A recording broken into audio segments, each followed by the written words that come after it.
Hi everybody, I am Luke और मेरे पास एक सच्ची कहानी है जो आपको हैरान करने के साथ साथ ये भी सिखाएगी कि आपको कैसे खुद को ऐसी सिचुएशन में नहीं डालना चाहिए जिसमें मैं फंस गया था। क्योंकि हर छोटा जोक, यहाँ तक कि सबसे हार्मलेस लगने वाला जोक भी बहुत बड़ी प्रॉब्लम में तब्दील हो सकता है। सो आर यू रेडी? तो मैं शुरू करता हूँ।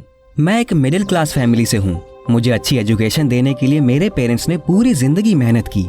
उनकी वजह से मैं शहर के सबसे अच्छे स्कूल से पढ़ाई कर पाया।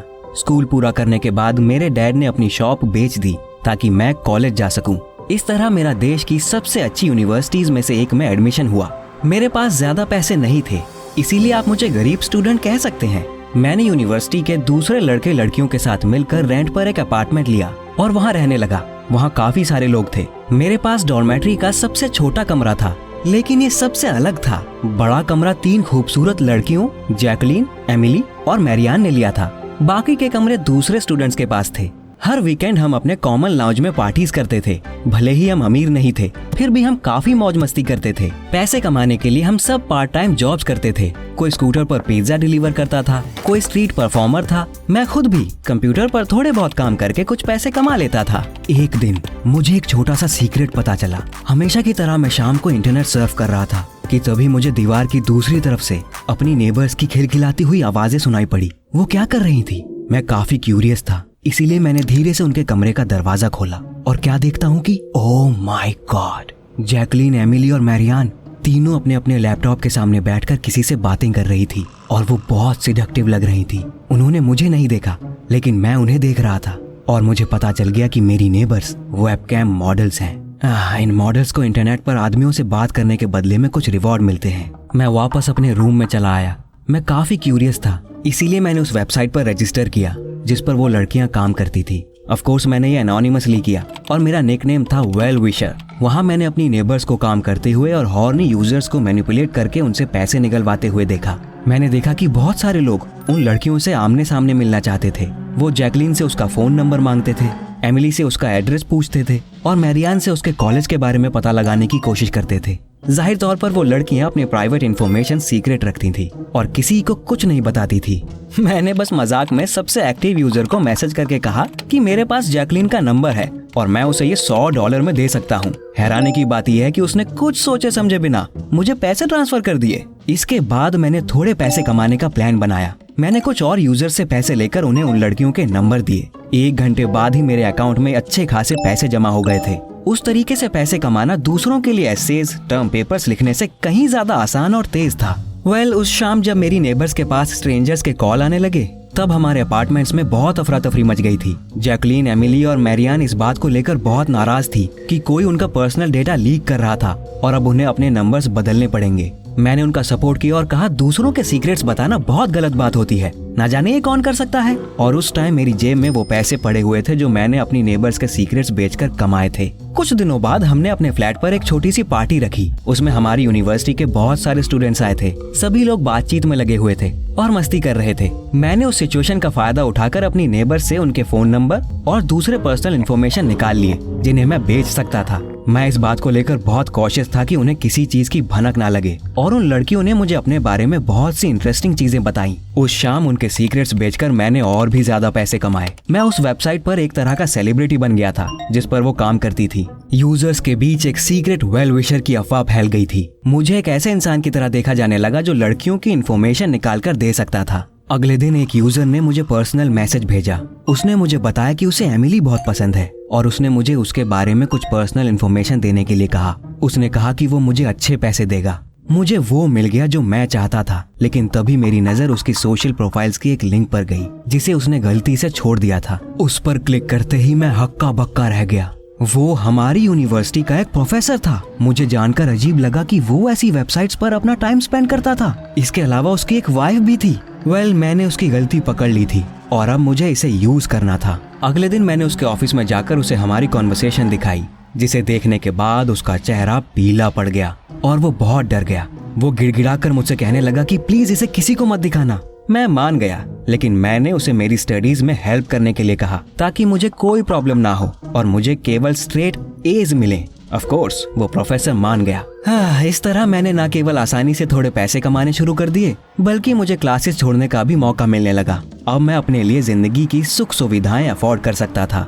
लेकिन फिर कुछ हुआ। एक जर्नलिस्ट ने मुझे प्राइवेट मैसेज भेजा जो किसी पॉपुलर आउटलेट के लिए वेबकैम बिजनेस के बारे में आर्टिकल लिख रहा था। वो मैरियान की पर्सनल इन्फॉर्मेशन खरीदना चाहता था। मैंने ज्यादा कुछ सोचे समझे बिना उसे वो सब कुछ बेच दिया जो मैं जानता था। वो डील आसान और सेफ थी और मैं फौरन इसके बारे में भूल गया। अगले दिन जैकलीन और एमिली बहुत घबराई हुई लग रही थी। मैरियान स्कूल के बाद घर नहीं लौटी थी। उसका फोन भी बंद आ रहा था। उसके फ्रेंड्स को भी नहीं पता था कि वो कहाँ है और उसके साथ क्या हुआ है। ऑफ कोर्स वो किसी से मिलने जा सकती थी या अपने पेरेंट्स के घर जा सकती थी, लेकिन मैं फिर भी परेशान था। मुझे याद आया कि मैंने कुछ दिन पहले उसकी सारी इन्फॉर्मेशन किसी जर्नलिस्ट को लीक की थी। क्या ये सारी घटनाएं एक दूसरे से जुड़ी हुई थी? दूसरे दिन के बाद भी मैरियान अभी तक गायब थी और उसकी फ्रेंड्स बहुत ज्यादा परेशान थी। मैं भी डरा हुआ था क्योंकि इसमें मैं शामिल था। जैकलीन और एमिली पुलिस को कॉल करना चाहती थी, लेकिन मैंने उन्हें रोक दिया। अगर पुलिस आती तो उन्हें तुरंत मेरे बारे में पता चल जाता। मैं ऐसा नहीं चाहता था। मैंने सबको शांत किया और कहा कि मैं उनकी फ्रेंड को खुद ढूंढ कर लाऊंगा। मैं उस आउटलेट के ऑफिस पहुंचा जिसके लिए वो जर्नलिस्ट काम करता था, जिसे मैंने मैरियान की इन्फॉर्मेशन भेजी थी। मुझे लगा शायद उसे पता हो कि मेरी नेबर कहाँ है। ऑफिस पहुंचने पर मैंने उस जर्नलिस्ट से बात करने के लिए कहा जो वेबकैम बिजनेस पर आर्टिकल लिख रहा था, लेकिन मुझे तब झटका लगा जब उन्होंने मुझे बताया कि वहाँ ऐसा कोई जर्नलिस्ट नहीं है और ना ही वो उस टॉपिक पर कुछ लिखने वाले थे। फिर वो कौन था जो जर्नलिस्ट बनकर आया था और उसे मैरियान के सीक्रेट्स क्यों चाहिए थे? अब मुझे कोई शक नहीं था कि मैरियान के गायब होने में उसका ही हाथ था। मैंने थोड़ी देर सोचा और तब मुझे रियलाइज हुआ ये वो प्रोफेसर था। मुझे पहले ये क्यों नहीं समझ आया? उसे जवान स्टूडेंट्स पसंद हैं, ये उसी ने किया था। मुझे मैरियान को जल्दी से बचाना था। मैंने उसका पीछा करने का फैसला किया। मैंने उसके यूनिवर्सिटी से निकलने का इंतजार किया और इसके बाद उसे फॉलो किया। मैं ये मान चुका था कि वही मुझे मैरियान तक पहुंचाएगा। मैं बहुत देर तक उसका पीछा करता रहा, लेकिन वो सीधे अपने घर आ गया। मैंने उसे अपनी वाइफ को हक करके डिनर के लिए तैयार होते हुए देखा। मैंने सोचा कितना कमीना इंसान है। उसे शायद पता चल गया होगा कि मैं उसका पीछा कर रहा हूँ और वो अपनी करतूत छिपाना चाहता होगा। तभी मेरे फोन की घंटी बजी। ये जैकलीन थी। उसने कहा कि अब वो ज्यादा देर नहीं रुक सकती और वो और एमिली पुलिस को कॉल करने जा रही थी। मैंने उन्हें फिर से वेट करने के लिए कहा और साथ ही बताया कि मुझे बस मैरियान का पता लगने ही वाला है। मैं और बर्दाश्त नहीं कर सकता था। अगर पुलिस आ जाती तो मैं भी एक आरोपी बन जाता। इसलिए मैं सीधे प्रोफेसर के घर में घुस गया और कहा कि वो मुझे बता दे कि मैरियान कहाँ है। लेकिन प्रोफेसर और उसकी वाइफ बस हैरानी भरी नजरों से मुझे देखते रह गए। इसकी वजह से मुझे और ज्यादा गुस्सा आया। मैंने चिल्लाकर कहा कि मुझे सब पता है और अब मैं उसे अपना अच्छा आदमी बनने का ड्रामा नहीं करने दूंगा।